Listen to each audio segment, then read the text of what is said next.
Amigos, ¿cómo están? Gusto en saludarlos a través de nuestras páginas digitales por Facebook, Crónicas y Testimonios de Vida, y por el canal de YouTube Ángel Presenta desde Los Cabos.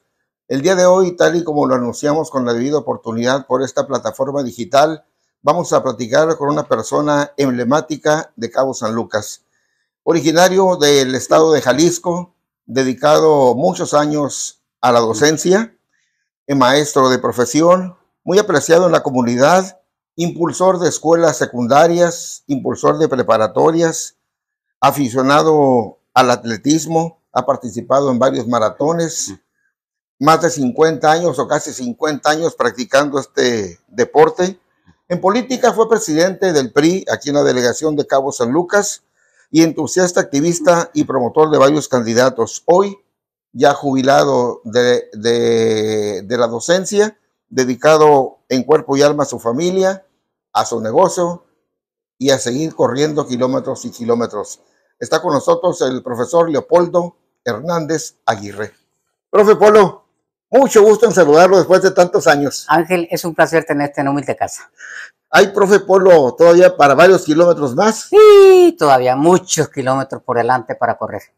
Profe, usted es originario de Mexticacán, Jalisco. Mexticacán, Jalisco. ¿Dónde queda ese pueblito o ese pueblo, ese municipio? En la región de los Altos de Jalisco, colindando con el estado de Zacatecas.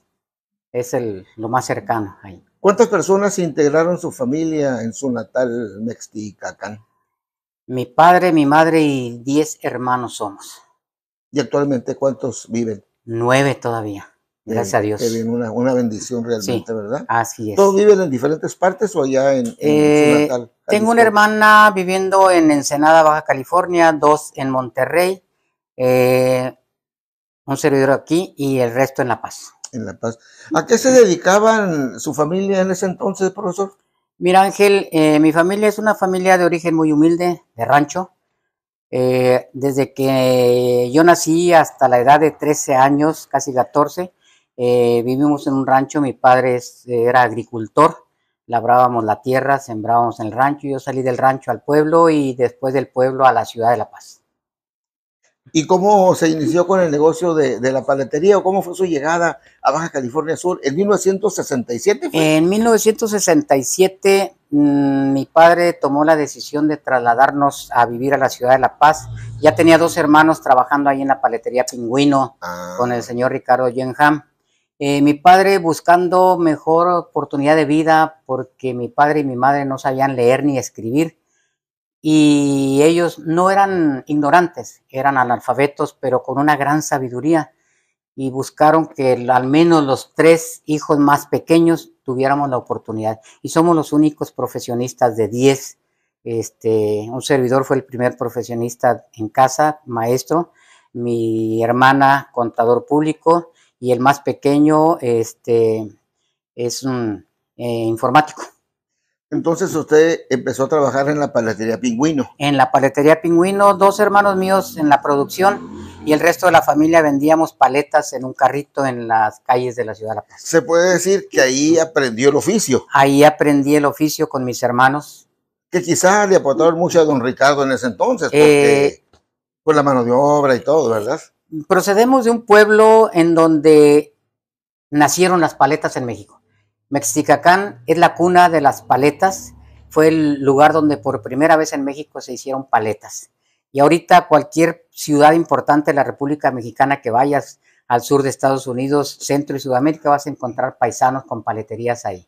Entonces, mis hermanos hicieron crecer Paletería Pingüino. El señor Yuen, agradecido cuando ya consideró que estaba cansado, nos traspasó la paletería con un montón de facilidades. Dios lo tenga en su eterno descanso, porque nos dio la oportunidad de crecer y cambiar nuestro sistema de vida. Mejoramos mucho nuestra vida, que era lo que buscaba mi padre y mi madre. Llegó muy joven al estado, ahí quiere decir que estudió primaria, secundaria, preparatoria, quizá, ¿verdad, profe? Llegué a Baja California Sur en 1967, en octubre de 1967, con apenas 14 años. En la escuela primaria Francisco y Madero, enclavada en el Esterito, uno de los barrios más tradicionales de La Paz. Ahí terminé mi primaria, la secundaria en la escuela secundaria José María Morelos y Pavón, la icónica secundaria Morelos, la primera en el estado. De ahí la preparatoria, quise ingresar a la normal urbana porque siempre he traído la espinita, como no asistía a las primarias públicas desde primero a sexto, porque allá mi padre nos llevaba a una escuela, a una casa donde nos enseñaban a leer y escribir, y hasta en La Paz conocí yo las escuelas oficiales. Entonces fue en la Madero y siempre tuve la necesidad de maestros, por eso nacía en mí la necesidad de ser maestro para enseñar lo que yo no tuve tanto. ¿Sí? No pudo entrar a la normal, ¿y qué hizo después? Ingresé a la preparatoria Morelos. La preparatoria Morelos en aquel entonces era de 2 años. Sí. Cerramos el ciclo de ese tipo de escuelas y cuando nosotros terminamos, inició el Instituto Tecnológico Regional de La Paz en el mismo edificio, que nos costó mucho trabajo hacerlo porque nos cambiaron de la prepa, de la secundaria Morelos, que ahí estaba la prepa en el turno vespertino, a un costado de lo que era Casa de la Juventud, después CREA. Y trabajamos toda esa generación buscando bloques, materiales para hacer nuestra institución, y se quedó al Instituto Tecnológico Regional de La Paz, en lo que construyeron su edificio. Después se convirtió en CCH Morelos, Colegio de Ciencias Humanidades, dependiente de la UNAM. Pero ahí fue. De ahí me fui a la ciudad de Guadalajara, la Autónoma de Guadalajara, a Ingeniería Mecánica y Eléctrica. Por desgracia, y quizás por el tipo de alimentación que tuvimos en el rancho, pues tuve problemas de salud, me retiré y me casé. Me recomendaron que no hiciera ningún trabajo intelectual, me vine a la ciudad de La Paz, se abrió la Normal Superior y ahí ingresamos a la Normal Superior. Somos de la generación fundadora como alumnos de la Normal Superior de La Paz. Fui el primer presidente de la Sociedad de Alumnos de la Normal Superior de La Paz. Fui el primer alumno de la Normal Superior de La Paz que obtuvo una plaza como maestro de secundaria. Estudié la licenciatura en matemáticas. En 1979 logro mi plaza aquí en la secundaria Moisés. En ese entonces, Cabo San Lucas tenía 3,500 habitantes. Se lo digo porque llegué en el 79 y en 1980 encabezó el censo de población y vivienda que se hacía cada 10 años, y resultamos con mi esposa, mi hija y yo, 3,500 habitantes. El centro de salud que está en la calle 12 de octubre era la orilla de Cabo San Lucas. Sí, era la orilla de Cabo San Lucas, ¿sí? Y pues prácticamente aquí es donde despegó como maestro usted. Fue mi primera experiencia, mi primera plaza en la secundaria Moisés, una escuela a la que adoro, sí, a la que le debo mucho. Traté de demostrarle mi cariño. El himno que se entona en la secundaria Moisés en cada asamblea es letra de un servidor, en donde manifiesto el amor y el cariño que le tengo a la juventud sanluqueña y a esa institución. ¿Qué maestros recuerda ahí cuando llegó? Híjole, un gran maestro, el profesor Raúl Enrique Guerrero Montaño. Fue mi primer director. Un gran amigo, compañero y gran maestro, el profesor Miguel Antonio Lachea Carrillo. El profe Miguel, cómo no. La profesora Celia Burgoyne, que en paz descanse, una excelente maestra de tecnología de cocina, que hizo funcionar un taller extraordinario, ejemplo, modelo piloto. Desgraciadamente, las reformas educativas acabaron con este tipo de tecnologías, que realmente los primeros capitanes de meseros, los primeros meseros, los primeros grandes trabajadores de gastronomía en la industria hotelera eran egresados de nuestra escuela y con una gran capacidad de servicio. Sí, hay antecedentes de que eran muy buenos elementos los que se leen de aquí de la secundaria. Paralelamente a dedicarse a la docencia, profe Polo inicia su negocio de paletería. Ya traía la espinita de ya traía el conocimiento. Pero no estaban viviendo aquí en ese entonces, ¿no? No, bueno, yo me vine, mi familia la dejé en la ciudad de La Paz. Yo allá, casado, inicié la Normal Superior, estudiaba, trabajaba y cumplía con mis obligaciones de familia. Puse un pequeño negocito de paletería allá. Mi esposa se quedó y ella llegó aquí aproximadamente en diciembre de ese mismo año. Logré traérmela para acá. La paletería se la dejamos a mis suegros. Aquí, viendo que en aquel entonces las cuestiones administrativas, los cheques se elaboraban en la Ciudad de México, llegaban desde allá, todos los trámites se hacían en la Ciudad de México. Debo decirte, Ángel, que mi primer sueldo lo recibí, entré en septiembre del 79 y lo recibí en 1980, antes de salir a vacaciones de Semana Santa. Entonces, yo vi que con la escuela secundaria tenía 4 grupos, matemáticas eran 4 horas por grupo, entonces con un sueldo de 16 horas en Cabo San Lucas y con mi familia no me mantenía de eso. Entonces, sabiendo mi oficio de elaboración de paletas, pues, y viendo que no había, abrí mi fabriquita, y fue un apoyo. Mi esposa y yo trabajábamos en la mañana, yo me iba, ya dejaba algo elaborado, ella continuaba, yo salía del trabajo de la secundaria y continuaba con el trabajo. Mi pequeña empresa familiar fue creciendo, hasta lograr, pues, los frutos que hoy tengo. Pero y le quedó muy cerca a su casa. Aquí me dijeron que el terreno lo compró años después, ¿verdad? Pues la fortuna, inmediatamente antes de cumplir el año, la familia Druk eran dueños de todo este terreno hasta la esquina. Ajá. Y nos ofrecen al señor Vicente Osuna y a mí, bueno, le ofrecen a Vicente, él no tenía la totalidad del costo, me invita y entre los dos conseguimos un crédito y compramos, nos dividimos el terreno y pues aquí enfrente. Sí, entonces, enfrente de su trabajo. Enfrente de mi trabajo, efectivamente.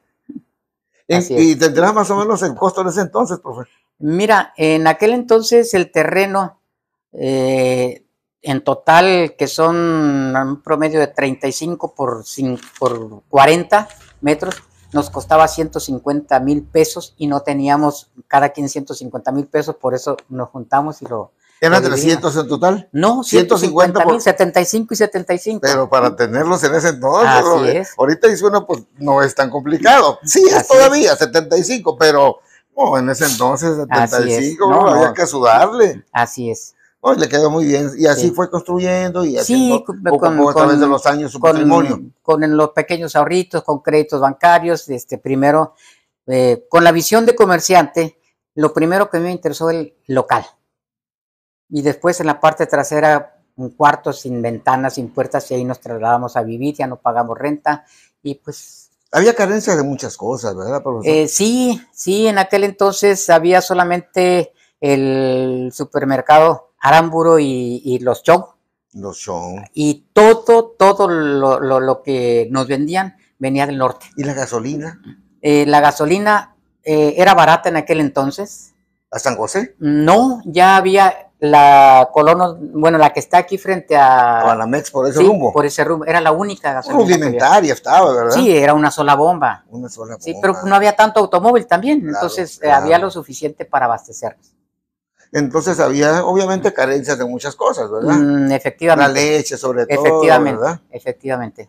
Profe, bueno, independientemente de todo, nos han comentado que usted pues es muy conocido aquí y que fue forjador de muchas generaciones de alumnos de la secundaria y gran impulsor de escuelas secundarias. Me platicaba de la técnica 16, de la 18, del CEDMAR, de Cobach. Platícanos un poquito sobre eso, profe. Pues mira, Ángel, llegamos en el 79, y te repito, con 4 grupos de la escuela secundaria, y ya que cuando está el Vallarta aquí haciendo el barco del viaje de Cabo San Lucas a Puerto Vallarta, se generó mucho movimiento de gente que venía porque había trabajo, porque primeramente los hoteles se surtían de gente de Caduaño, de Miraflores, de Santiago, pero era insuficiente, fue creciendo, era insuficiente, entonces venía mucha gente, veían que había posibilidad de progreso y se empezaron a venir y empezaron a invadir.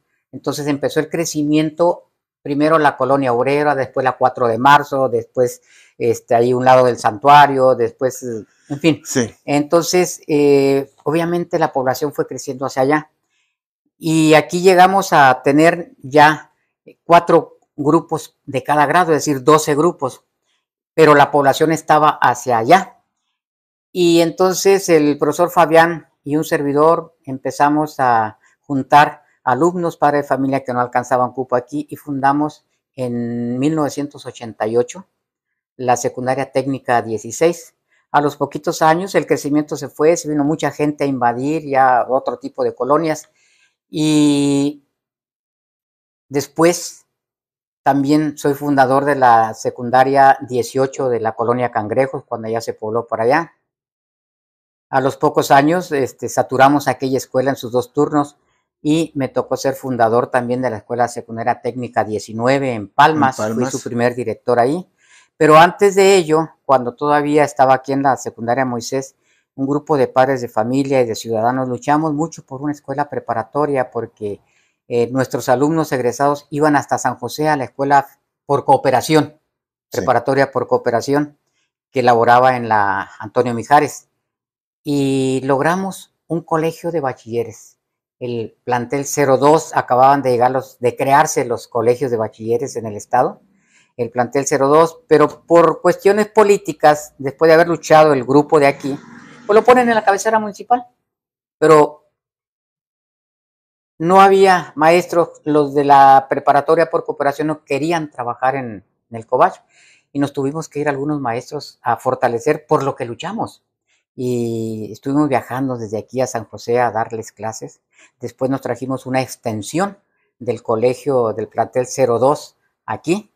Se fundó antes el plantel 3 en el Esterito, y en pocos años la extensión del 02 en Cabo San Lucas alcanzó la categoría de plantel 04, que es el que tenemos aquí, con mucho prestigio. Sí, ¿cómo también, no? Ya que se saturó pues luchamos por una más y nos hicimos del SET del Mar número 31. Ahí mis hijos estudiaron, ahí fui el primer presidente de la Sociedad de Padres de Familia en esa escuela, a la que también fortalecimos. Profe, paralelamente a su trabajo en la docencia, ¿cómo fue su involucramiento dentro de la política? Porque fue usted también presidente del PRI aquí en Cabo San Lucas hace ya muchos años. Bueno, cuando llegamos aquí, yo llegué a casa de la familia Martínez, de la señora Maggie Martínez, me rentó un cuartito ahí. Y de ahí me cambié a vivir a casa del profesor León Cotaconis, que en ese entonces era diputado local. Sí, el profesor León. Y se acababa de trasladar a la ciudad de La Paz a vivir. Me rentó su casa, pues compañero maestro, nos hicimos amigos, y él siempre fue un extraordinario político. Después de ser diputado, buscó la presidencia municipal. Y pues todavía en aquellos tiempos lo que era el profesor, el doctor y el sacerdote eran autoridad en una comunidad, eran líderes, eran guías. Claro. Me invitaron a trabajar con ellos políticamente. Siempre tuve la voluntad de apoyarlos como compañeros maestros. Y ahí comenzó una carrera de involucramiento, no como político, sino como activista, impulsor, deseando que llegaran compañeros maestros con preparación, con un sentido social bien definido para que hiciéramos crecer esta comunidad. Posteriormente al profesor León fue el profesor Miguel Antonio Lachea como delegado, y después como diputado, y después como presidente municipal lo apoyamos. Junto con ellos, como amigos de ellos, pues recuerdo al licenciado Víctor Manuel Lisiaga Ruibal. Fui el coordinador de su campaña en Cabo San Lucas. El profesor Jesús Murillo Aguilar como senador de la República, al Tony Manríquez, al ingeniero Castro, Manuel Castro, claro. al contador Ulises, a muchos. En la delegación aquí, pues al profesor Miguel Antonio Lachea, al profesor José Manuel Güereña, a Néstor Herrera, a Tito Herrera, a Sebastián Romo. Pues estuvimos encabezando siempre al frente de sus campañas políticas. Y siempre ganando, profesor. Siempre ganamos, gracias a Dios. Hasta en los últimos años ya. Y a la gente que nos tuvo confianza. Entonces, de ahí surgió la idea en aquel entonces, siendo presidente del PRI, el Tony Manríquez, que me invitaron a participar como miembro activo del PRI, y estuvimos en la presidencia del PRI. Finalmente, pues por nuestro carácter rebelde, porque siempre hemos sido rebeldes, no nos hemos dejado nunca manipular, no les pareció que no fuéramos partícipes de acarreos y de manipulaciones, y que fueran ciudadanos con necesidad, no importa que no pertenecieran, que no estuvieran en el padrón del PRI, nosotros buscábamos apoyarlos. Una lucha tremenda tuvimos con los señores que vendieron lo que es los venados ahorita, que tenían contratos en dólares. Siendo presidente municipal, el ingeniero Castro nos apoyó mucho, y logramos ahí. Ahí fue donde me criticaron que yo les hacía reuniones con gente que no eran priistas, pero eran ciudadanos con necesidades. Claro, claro. Y el partido tenía la oportunidad de aquellos que no eran, pues jalarlos. Pero como no estuvimos de acuerdo en hacer acarreos a sus eventos políticos, invitamos a la gente quien quisiera ir que fuera, pero obligados no. Sintió que los empezaron a marginar. Sí, me empezaron a relegar. Y pues, digo, donde no te quieren, ¿qué estás haciendo ahí? ¿Qué está haciendo ahí? Sin embargo, nunca obtuvo algún puesto, un cargo administrativo, político administrativo. Mira, ¿verdad? Ángel, yo debo agradecer a las personas con las que siempre impulsé, con las que siempre fui activista. Me ofrecieron desde direcciones municipales, grupos bien organizados en Cabo San Lucas, me rogaron mucho, me pidieron que nos lanzáramos como delegados, lo hubiéramos logrado, me llegaron a ofrecer candidaturas tanto en el PRI como en el PAN, posteriormente candidaturas para diputados locales, pero la verdad, yo no tengo estómago para que me mangoneen, no puedo desarrollar una actividad que yo sé que la comunidad necesita y que así debe hacerse, y que llegue otra persona con interés y te diga, no, lo vamos a cambiar. Le cambia la pichada. Afectando las necesidades de la población. Por eso digo, mi estómago no es para soportar eso. Ahí quedó. Les agradecía a las gentes que apoyamos, cúmplanle a las personas que nosotros les recomendamos, cúmplanle al pueblo y adelante. Y cuanta vez ocupemos de ser activistas, estamos al frente, pero no tengo estómago para eso. ¿Cree usted, profe, ya que estamos tocando el tema, que los cambios de colores que ha habido en los últimos años han sido benéficos para el país en general? Soy un convencido. Soy un convencido de que la alternancia en el poder, los cambios de criterio, los cambios de personalidad, los cambios de ideología, siempre son buenos, porque si no se hacen, se llega a la anarquía que ya tuvimos durante tanto tiempo. Y lo hemos vivido antes de la Revolución Mexicana, era una anarquía. Cuando ya un partido político llega al poder y se sienta durante décadas, vuelve a ser otra anarquía y hay que hacer otros movimientos. Y es los partidos políticos, las instituciones, una gran institución como el INE, hasta que se convierte en independiente, logra establecer los cambios. Si no hubiera sido por eso, paso a paso, todavía estuviéramos en un régimen autoritario. Quiere decir que todo eso le afectó al PRI, por eso se encuentra obviamente en el lugar que está actualmente. Obviamente. Al PRI como partido, su ideología es preciosa. Es preciosa. Sus documentos básicos. Pero los militantes que llegan al poder se endiosan en el poder y creen que son lo máximo y que son los que tienen que tomar las decisiones, y no. Ahí están por mandato del pueblo. La ideología del partido es extraordinaria. Y actualmente, ¿cómo ve la actuación de los nuevos gobiernos? Pues? Más de lo mismo. En algunos casos hemos mejorado a los gobiernos anteriores. No critico que sea malo totalmente, pero por desgracia sí sucedió lo mismo. Llegaron al poder. Yo soy de la creencia, Ángel, que el dinero y el poder no cualquiera lo puede tener. Cambia. El dinero y el poder cambian a las personas. Hay que tener los pies muy plantados en la tierra para que no nos cambien. Y eso es lo que ha cambiado. Gente que luchó tantos años para llegar al poder actualmente y estaba renegando y criticando y diciendo que había corrupción, que había maldad. Y vemos ahorita la maldad y vemos la corrupción y vemos los despilfarros que teníamos antes, entonces pues, es más de lo mismo. Dice un dicho muy antiguo, dice, con dinero y con poder, hasta el modito de andar le cambia a uno, ¿no? Así es, así es. Hoy dedicado, profe, a su familia, a su negocio y al atletismo. Así es. ¿Cómo va su negocio? Mi negocio va viento en popa, gracias a Dios y al crecimiento de la población.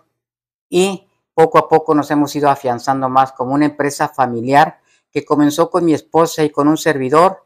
que después un empleado, más 2, 3. Ahorita debo decirte que empleados directos en mi empresa son alrededor de 30. Es decir, modestamente mi empresita pequeña, pero da trabajo.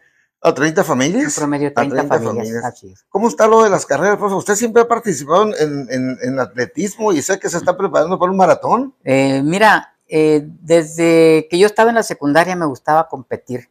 No sé si sería porque me levantaba muy temprano para trabajar desde las 4 de la mañana, me bañaba a las 7, me cambiaba, me iba a la secundaria, pero siempre corriendo y sigo corriendo. Tengo más de 50 años corriendo. ¿Y a qué horas ensaya, profe? Entrena, mejor dicho. Mira, todavía mi ritmo de trabajo es 5 de la mañana, 10 de la noche. A las 5 de la tarde, religiosamente, me quito la ropa de trabajo, me pongo la deportiva y me voy a correr. Mínimo 3 días a la semana. ¿Cuántos kilómetros está corriendo? Ahorita estoy corriendo un promedio de 50 kilómetros por semana. 10 en un día, 16 en otro y un fondo de 24 kilómetros. Coméntenos de una carrera que va a haber en La Paz, profe. Hay una carrera que se llama Reto Don Diablo Trail Run. Es cruzar la Sierra de las Cacachilas del Arroyo El Cajoncito en la ciudad de La Paz hasta la Bahía del Sargento. Hay 2 distancias, 35 kilómetros y 54 kilómetros. Yo ya tengo recorridas 2 veces esa edición de 35, pues ya brinqué a la de 54 porque no quiero morirme sin ser ultramaratonista. Se ve muy bien de salud. ¿Está bien de salud, profe? Estoy con una presión de 80-120 permanente. No tengo azúcar más que la que uso para fabricar mis paletas. Perfectamente bien, gracias a Dios. Todo eso se debe también al ejercicio, ¿verdad? A la actividad física y de trabajo. Y de trabajo. Agradecido con Dios, con la vida, con Baja California Sur, profe. Un gran poeta dijo, vida nada te debo, vida estamos en paz. No, yo le debo mucho a la vida. La vida me ha dado unas oportunidades grandísimas en Baja California Sur, a la que adoro, a Cabo San Lucas, al que amo, a Dios agradecido por la familia que me ha prestado y por las oportunidades que me ha dado y que las he sabido aprovechar, gracias a Dios. Pues me da mucho gusto, profe, que nos haya recibido. Le traigo un regalo de parte de un amigo, mire. Cabeños somos todos. Yo soy cabeño de adopción y de corazón, y con mucho orgullo me la pongo, la portaré en mis entrenamientos y en mis carreras, pero mucho orgullo. Gracias a ti, Ángel. Gracias por darme la oportunidad de agradecerle a través de tu canal a esta hermosa tierra a la que le debo mi familia y la prosperidad de mi familia. Profe, pues muchas gracias nuevamente por estar con nosotros. Y amigos, los invitamos a seguirnos como siempre lo han venido haciendo a través de nuestras páginas digitales por Facebook, Crónicas y Testimonios de Vida, y por el canal de YouTube, Ángel Presenta desde Los Cabos. En la cámara, mi nieto, Ángel Rodolfo Márquez.